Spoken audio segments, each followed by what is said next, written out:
मैंने इसका तर्जमा शुरू कराने से पहले एक नीयत की थी, आप मेरे लिए भी दुआ करें, और वो ये थी कि मेरे सामने कोई माली मुफाद नहीं। और मैंने उस वक़्त अल्लाह से ये दुआ भी की थी कि या अल्लाह, मैं इस किताब को इसलिए शाया करना चाहता हूँ कि क़यामत वाले दिन रसूलुल्लाह सल्लल्लाहु अलैहि वसल्लम की मुझे शफ़ाअत नसीब हो। नबी अलैहिस्सलातु वस्सलाम के साथ उनको कितनी मोहब्बत थी, एक एक लफ्ज़ जो है उसको पढ़ो पता चलता है कि इसका लिखने वाला उसने रसूलुल्लाह सल्लल्लाहु अलैहि वसल्लम की मोहब्बत के अंदर किस तरह डूब के इस किताब को लिखा है। अस्सलामु अलैकुम वरहमतुल्लाहि वबरकातुहू। बिस्मिल्लाह वस्सलातु वस्सलामु अला रसूलिल्लाह। मुअज़्ज़ज़ नाज़रीन इकराम, मैंने आज आपको एक बहुत बड़े आदमी का किस्सा, उनका वाक़या सुनाने हैं। सच्ची बात पूछते हैं तो मैं बचपन में, बड़ी छोटी मेरी उम्र थी, मेरी खुशकिस्मती, उस ज़माने में हमें कुछ पढ़ने लिखने का शौक़ था।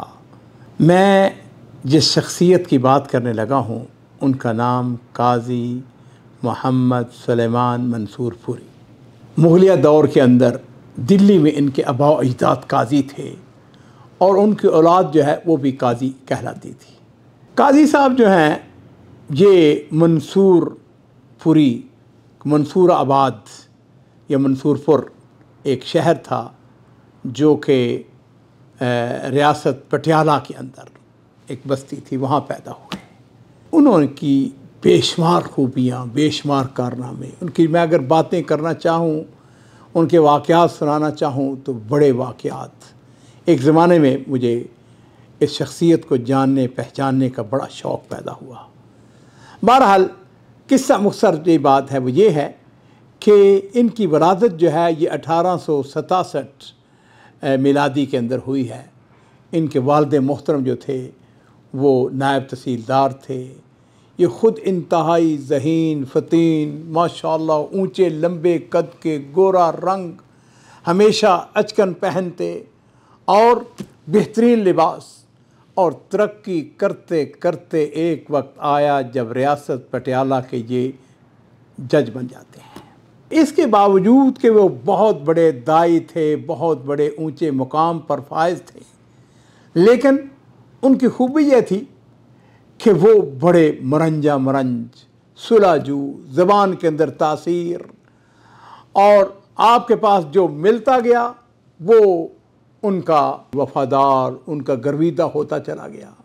मसलकन अहले हदीस थे, लेकिन हर तबका और हर मसले के लोगों के अंदर यकसा मकबूल थे।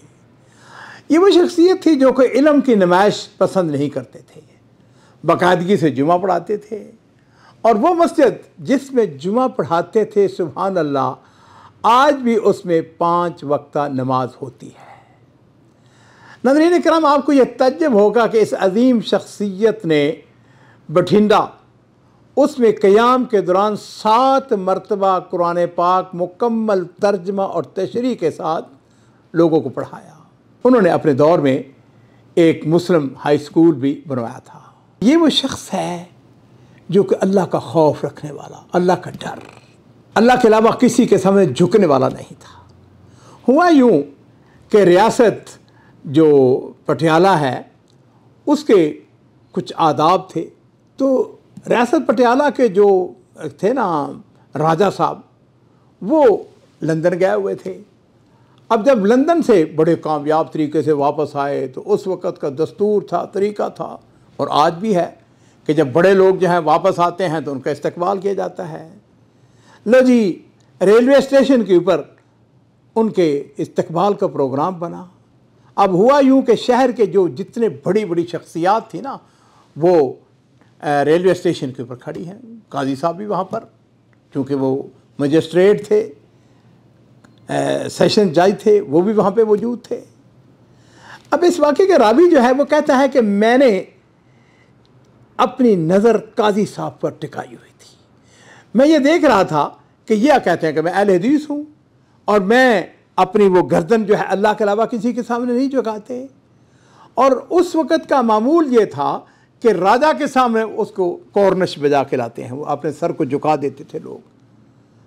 वो कहता है कि मैंने काजी साहब को देखना शुरू किया कि काजी साहब इस मौके पे क्या करते हैं। नाज़रीन इकराम, तसव्वुर कीजिए, सबसे बड़ा आदमी था वहाँ का, राजा का ख़ास मोतमिद ख़ास या वज़ीर आज़म, वो खड़ा है, दूसरा तीसरा। वो कहता है काजी साहब का तीसरा चौथा नंबर था।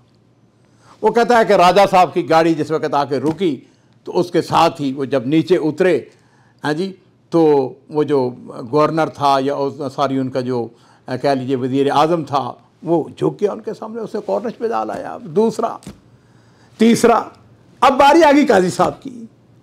और कहता है कि मैंने देखा कि उस दिन काजी साहब जो हैं उनकी अभी बारी नहीं आई कि राजा साहब की नज़र जो है वो काजी साहब पर पड़ गई, और राजा साहब जो हैं वो काजी साहब कहते हुए आगे बढ़े और उन्होंने काजी साहब को अपने गले लगा लिया।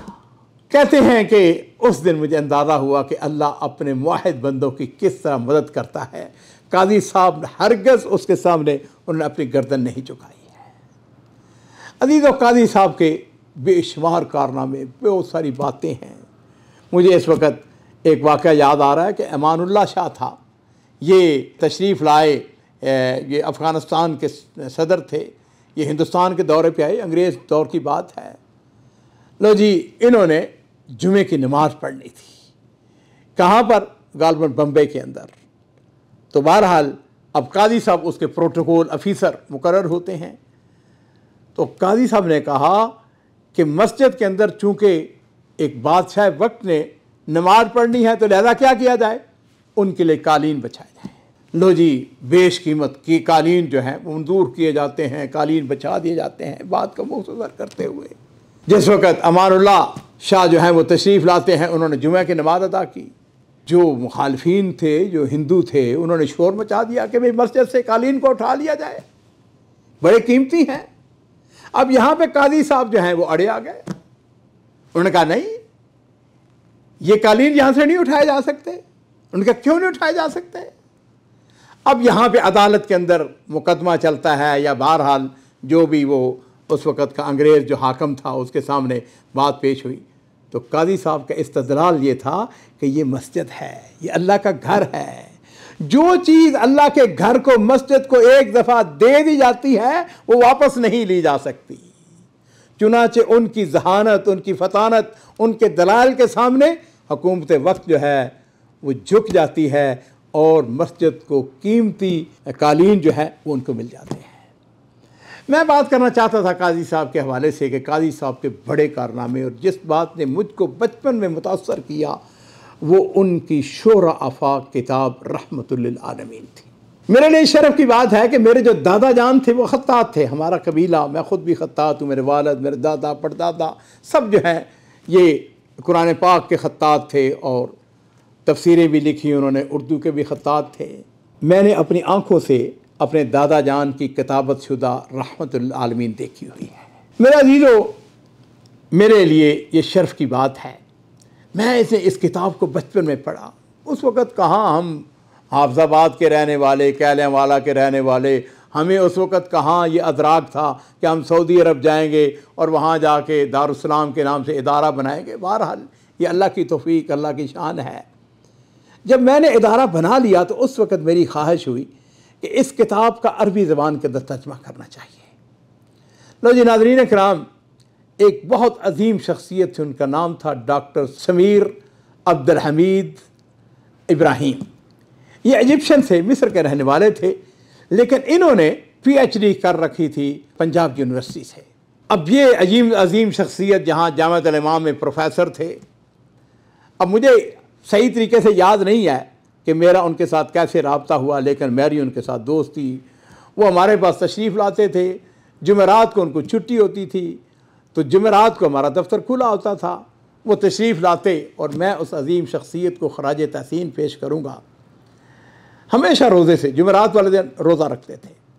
जब वो आते तो मैं उनसे कहता, दक्तूर आपके लिए चाय? वो कहता नहीं, मैं अल्हम्दुलिल्लाह। फिर वो बैठते।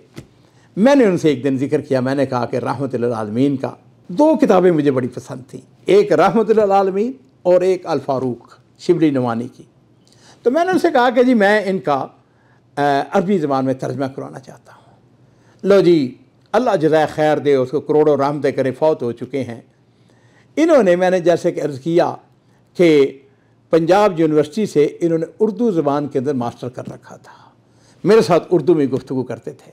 बहरहाल उन्होंने बड़े मामूली सा मुआवजा लेकर रहमतुल आलमीन का तर्जमा अरबी ज़बान के अंदर किया, और मैं यहाँ पे बताने में फ़ख्र भी महसूस करूँगा, अल्लाह ताला मुझको रियाकारी से बचाए, लेकिन मैंने इसका तर्जमा शुरू कराने से पहले एक नीयत की थी, आप मेरे लिए भी दुआ करें, और वो ये थी कि मेरे सामने कोई माली मुफाद नहीं। ये आज से 30 साल पहले की बात है, 1995 की बात है, और मैंने उस वक़्त अल्लाह से ये दुआ भी की थी कि या अल्लाह, मैं इस किताब को इसलिए शाया करना चाहता हूँ कि क़यामत वाला दिन रसूलुल्लाह सल्लल्लाहु अलैहि वसल्लम की मुझे शफ़ाअत नसीब हो।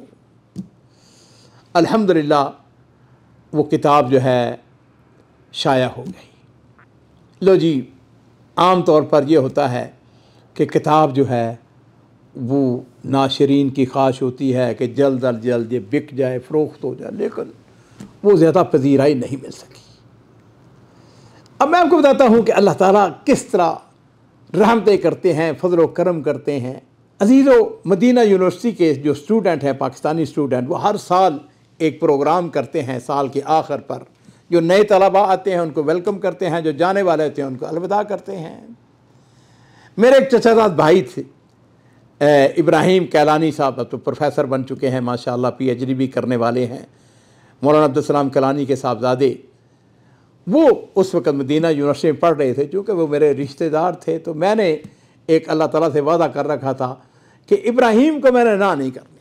हर साल वो मुझको बुलाते थे। खैर, तलबा का प्रोग्राम था, मैं रियाद से मदीना शरीफ चला गया। वैसे भी मदीना शरीफ जाने से कौन इनकार करे, वो तो खुशकिस्मती की बात है। बहरहाल लो जी अजीज़ो, ऐसा हुआ कि हम शहर से बाहर, एक बड़ा प्रोग्राम था, इस तरह के अंदर बैठे हुए, मुझे चूँकि मेहमान खुसूसी बनाया गया था, तो बहरहाल उस स्टेज पर स्टेज के बाद वैसे ही हम बैठे हुए थे, तो मेरे साथ एक सऊदी प्रोफेसर आके बैठ गए।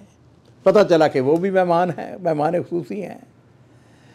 अब मेरी गुफ्तगू के बाद वो जो प्रोफेसर थे सऊदी, उन्होंने अपनी गुफ्तगू शुरू की, और उस दिन जो मौजू था वो सीरत नबी सल्लल्लाहु अलैहि वसल्लम था।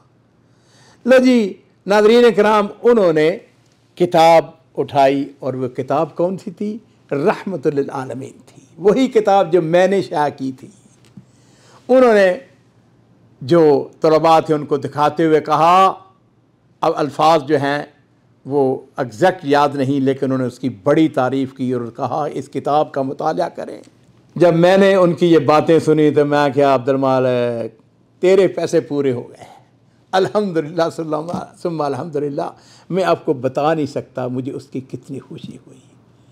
काजी साहब के हवाले से आखिरी एक दो बात करके मैं आपको ख़त्म करूँगा, और वो ये है कि काजी साहब इंतहाई ज़हीन, और सुबहान अल्लाह, आप रहमतुल आलमीन का मुताला करके देखें, आपको पता चलेगा कि नबी अलैहिस्सलाम के साथ उनको कितनी मोहब्बत थी। एक एक लफ्ज़ जो है उसको पढ़ो, पता चलता है कि इसका लिखने वाला, उसने रसूलुल्लाह सल्लल्लाहु अलैहि वसल्लम की मोहब्बत के अंदर किस तरह डूब के इस किताब को लिखा है। और फिर ये बात भी ज़हन नशीन कर लीजिए, उसमें कोई रत्ब याबस नहीं है। काजी साहब, उनको इस्लाम के ऊपर, मज़ाहिब के ऊपर, ईसाइयत के ऊपर बड़ा अबूर था, बड़े ज़बरदस्त जवाब देते थे। मुझे याद आ रहा है एक दफ़ा उनको शौक़ पैदा हुआ कि मैंने संस्कृत सीखनी है। लो जी, रावी बयान करता है कि संस्कृत सीखने के लिए एक ज्ञानी जी का इंतखाब किया गया। अब हर रोज़ ज्ञानी जी आते और वो अपने घर के सेहन में एक दरख्त के नीचे चारपाई के ऊपर दोनों बैठ के बातें करते रहते। अब वो उनको संस्कृत सिखाता, लेकिन चंद हफ्ते गुजरे, पता चला कि ज्ञानी जी हैं, उन्होंने इस्लाम कबूल कर लिया है, और उसके बाद वो मजालस, वो पढ़ाई जो है वो सारी की सारी मौकूफ़ हो गई। काजी साहब ने अपनी ज़िंदगी के अंदर 2 हज किए, और उन्होंने आखिरी जो हज था 1930 के अंदर, सुबहान अल्लाह, रहमतुल आलमीन की 3री जिल्द उसका मसवदा अपने साथ ले गए थे, और उन्होंने वहाँ पर रास्ते में, उनकी तबीयत ख़राब थी, जहाज़ के अंदर ही उनकी वफ़ात हो जाती है और फिर उनको दस्तूर के मुताबिक उनकी जो नाश थी उसको समुंदर के हवाले किया जाता है। उनका जनाजा जो है उस वक़्त की बहुत बड़ी अजीम शख्सियत मौलाना इस्माइल गज़नवी रहमतुल्लाह अलैह उन्होंने उसका जनाजा पढ़ाया। और फिर उनकी वफ़ात पर लाहौर के अंदर एक ताज़ीती अजलास होता है जिसमें अल्लामा इकबाल जो हैं वो भी तशरीफ़ लाए थे। बहरहाल इस किताब का इंग्लिश के अंदर भी तर्जमा हो चुका है। मुझे याद आ गया कि मैं इसके इंग्लिश तर्जमे के लिए मुझे स्पेशल मैं रियाद से पाकिस्तान गया था। इनके पोते थे गालिबन काजी अब्दुल बाकी साहब, मुझे इसहाक पट्टी साहब उनके पास ले गए, लेकिन बहरहाल उनकी औलाद ने उस किताब को जो है वो शाया किया। अल्लाह ताला जिसने भी इस किताब के अंदर उसको शाया करने में, उसको तर्जमा करने में कोई भी रोल अदा किया है, अल्लाह ताला उसको जज़ाए खैर अता फ़रमाए। ये बिलाशुबा मैं ये कह सकता हूँ कि बहुत अजीम शख्सियात में से एक शख्सियत थी जिसके ऊपर उम्मत मुसलमा, इनके हवाले से मेरे जहन में बहुत सारे वाक़यात हैं, लेकिन मेरा एडिटर जो है वो मुझे कई दफ़ा इशारा कर चुका है कि वक्त ख़त्म हो चुका है।